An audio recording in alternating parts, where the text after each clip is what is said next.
నిజానికి నేను మళ్ళీ రిక్వెస్ట్ చేస్తున్నా తెలంగాణ ప్రజలకు, ఒక్కసారి పోలీసులు వాళ్ళు చేయాల్సిన పని చేయడం లేదు.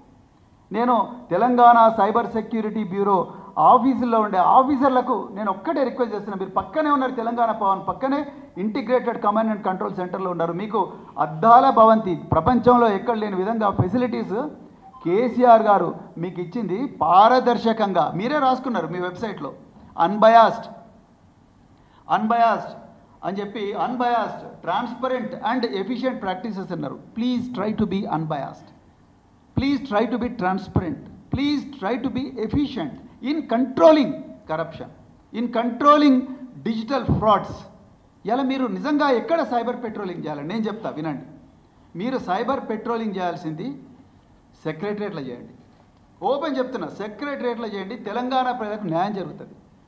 సెక్రటరియట్లో అన్ని హెచ్ఓడీలకు ఈ ఆఫీస్ అని ఒక పోర్టల్ ఉంటుంది.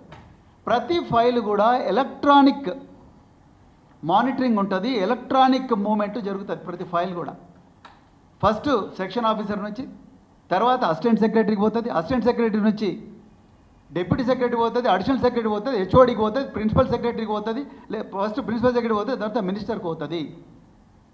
అదే ధరణి పోర్టల్లో అయితే ఎంఆర్ఓ నుంచి మొదలవుతుంది, ఎంఆర్ఓ నుంచి ఆర్డీఓకి వస్తుంది, ఆర్డీఓ నుంచి కలెక్టర్కి వస్తుంది, కలెక్టర్ నుంచి సీసీఎల్ఏకి వస్తుంది. మీరు ఆ పోర్టల్ మీకు దమ్ముంటే, మీ సైబర్ సెక్యూరిటీ వర్క్ నిజంగా దమ్ముంటే మీరు దాంట్లోకి వెళ్ళండి. గో టు ఈ office and then start policing, then you understand where the corruption is. మేము చెప్తాం ఎక్కడుందో corruption. I have evidence. You come to me, I will give you evidence where files are being stopped. ఎక్కడ files ఆపుతున్నారు? Senior citizens అని చూడకుండా, పేద రైతులను చూడకుండా, ఎంఆర్ఓ క్లియర్ చేస్తే డిజిటల్ సిగ్నేచర్తోని, ఆర్డీఓ క్లియర్ చేస్తే డిజిటల్ సిగ్నేచర్తోని, కలెక్టర్ క్లియర్ చేసి ప్రొసీడింగ్స్ ఇస్తే డిజిటల్ సిగ్నేచర్తోని, after that it comes to CCLA.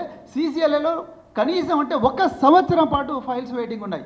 మరి ఎక్కడ పోయింది సైబర్ సెక్యూరిటీ బ్యూరో? ఎక్కడ మీరు తెలంగాణ ప్రజల ఆస్తులను కాపాడుతూ ఉన్నారు?